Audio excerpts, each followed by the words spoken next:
দুই ওয়াক্ত নামাজ যদি উম্মত চিনত, হায় হায় জীবনে জানের বাজি লাগাইয়া হইলো ওই দুই ওয়াক্তে শরীক হইতো, জানের বাজি লাগায়া। এখন তো সামান্য একটা পদের জন্য বলে জান দিয়া দিন, রক্তের বন্যা বয় দিন, দরকার হলে স্ত্রীকে বিধবা করে দেব, বাচ্চাদেরকে এতিম করে দেব। আচ্ছা তুই থাকবি না, পথ কোন জায়গায় যাব? কিন্তু শুনি তো বইলা ফেলে, ঠিক না? অথচ দুই ওয়াক্ত নামাজ জান দিয়া হইলেও শরীক হতো, ফজর আর আসর।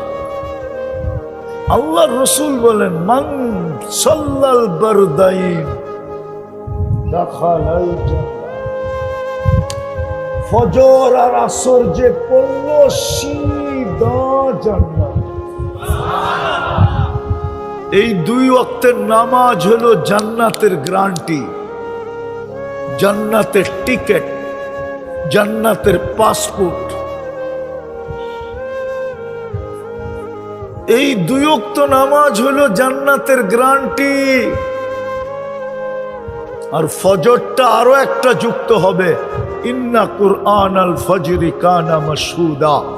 আর ফজরের নামাজ আখিরাতের সমস্ত গাটির কি বলে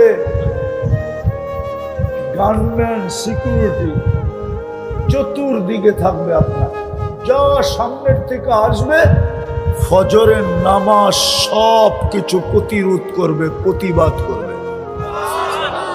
এই জন্য তো কোরআন বলে, ইন্না কুরআন আল ফজরি কানা মাশহুদা।